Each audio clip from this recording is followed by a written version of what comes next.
Hello, my name is Valentina Miller, and I am presenting the case study on heart failure. Here's the patient description. We have a 84-year-old widowed male who is Jewish, and he moved to San Diego many years ago.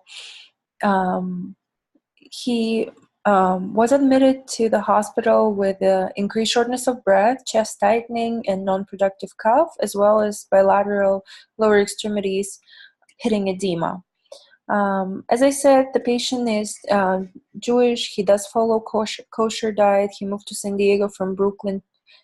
He retired 12 years ago. He was an electrical engineer for 40 years for United States Navy. Mr. J has widowed 4 years ago.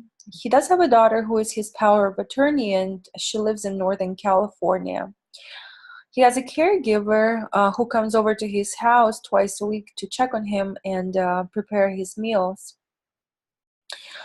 His insurance is Medicare. So on admission, the chest x-ray showed bilateral interstitial edema and increased cardiomegaly. The brain neutropenic peptide was 9,872. Left ventricular ejection fraction was 40%. So the patient was admitted for heart failure exacerbation. He was diagnosed with heart failure 8 years ago. His history includes hypertension, hyperlipidemia, benign prostatic hyperplasia, and coronary artery disease. He did have stents put in 2008. At home, his medications include metoprolol and Coreg. He takes that for his blood pressure and to manage his heart rate. He is also on Lasix to diurese him, and potassium to replace all the potassium that's excreted with Lasix. He takes Flomax for his BPH, Eliquis for as a blood thinner, and Lipitor for coronary artery disease. At home, he does not follow cardiac diet, so he does eat salty foods, and he admits that he forgets to take his medications. When admitted to the hospital, the patient was prescribed Bumix, 1 gram twice a day. He was placed on 2 gram sodium restriction diet, kosher diet, and 1,400 milliliters fluid restriction. He gets supplemental oxygen via nasal cannula. He's on 2 liters right now. His oxygen saturation is 96%. He has BiPAP ordered as needed for shortness of breath, but so far he hasn't been needing it.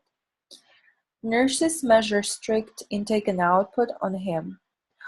Along with his Eliquis, he also has sequential compression devices for blood clot prevention.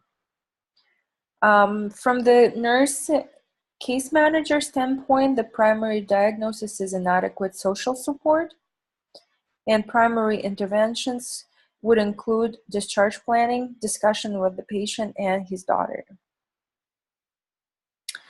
Self-care capacity. So here are the few things that I identified in terms of his self-care capacity, and that is impaired long and short-term memory. He has unsteady gait.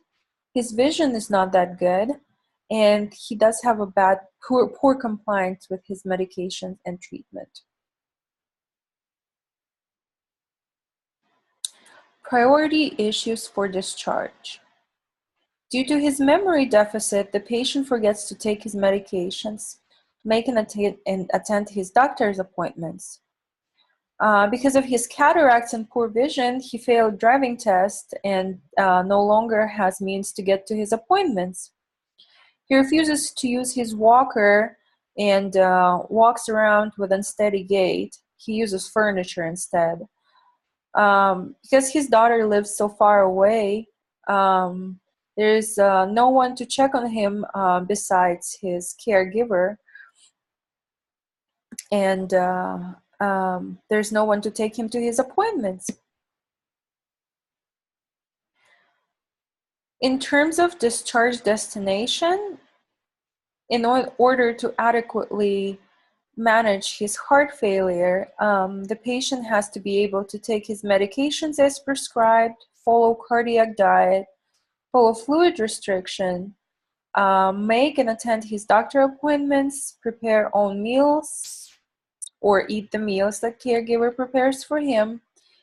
So after evaluation by physical therapy, it was concluded that it's appropriate for the patient to go to skilled nursing facility since he is not safe at home.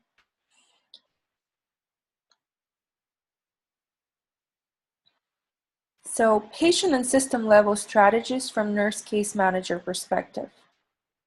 Because of the prolonged history of non-compliance with his medications and diet, case manager should reinforce bedside nurses' education as well as attempt to empower the patient in terms of disease management. Now, from the system level, the nurse case manager should utilize interdisciplinary communication. So now, patient level interventions.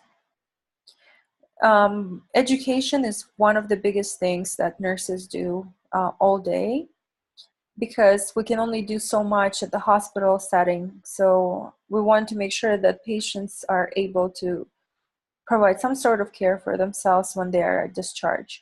So first of all, the case manager should assess patients' knowledge in terms of disease management so that the baseline could be established. Case manager should also assess available resources and social and family support for discharge planning purposes so that his family can also be educated on the importance of disease management. So patients should be educated, and that education should be reinforced in terms of disease and symptom management, as well as the importance of follow-up care and lifestyle modifications.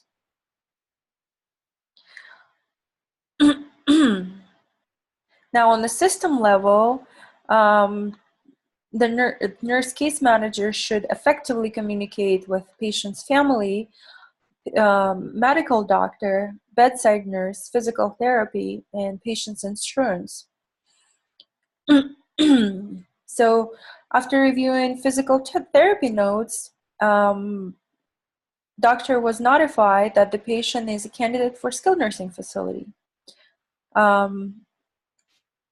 After reviewing the information about patient's insurance and investigated which skilled nursing facilities accommodate patients' kosher diet, case manager discusses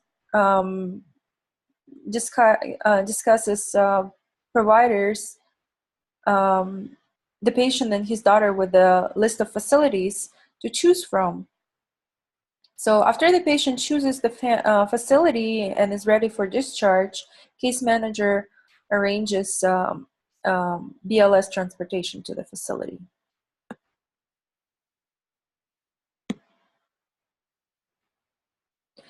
Utilization review. So the patient does have a cardiologist, and he has been having this cardiologist since the time he was diagnosed with heart failure. The last appointment was 7 months ago. After that, the patient lost his driver license and no longer can see his cardiologist.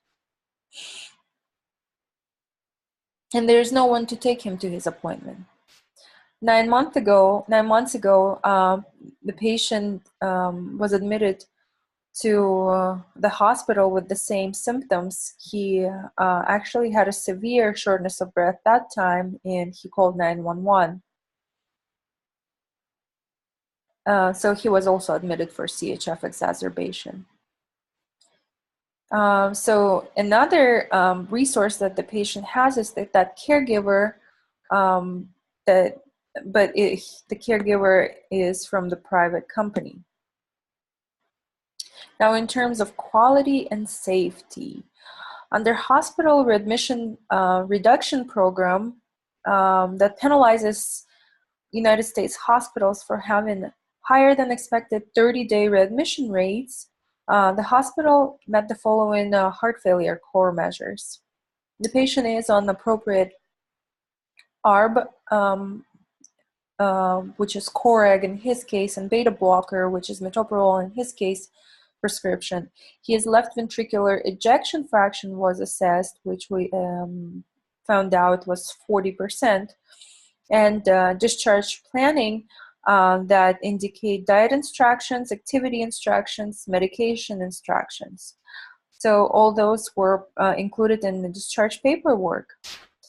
There's another core measure for heart failure, which is smoking cessation, but the patient doesn't smoke, so it doesn't apply to him. The patient is going to skilled nursing facility, and there is an appointment with a cardiologist scheduled in 3 days after discharge. To assess the effectiveness at the patient level, since the patient has a short-term and long-term memory deficit, he does require reinforcement and supervision and assistance and further teaching in terms of the education. So after the education is provided, the patient verbalizes understanding but fails to repeat important details about the diet and medication management.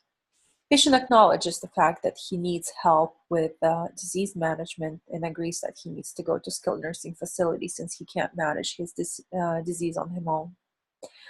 Now, effectiveness at system level, nursing case manager reviews physical therapy notes, discusses the plan with MD and the bedside nurse, calls local SNFs to see which ones would accommodate patient's diet. There are only 3 in that area that will provide the diet for their patients. Once discharge order is in place, case manager arranges transportation to skilled nursing facility.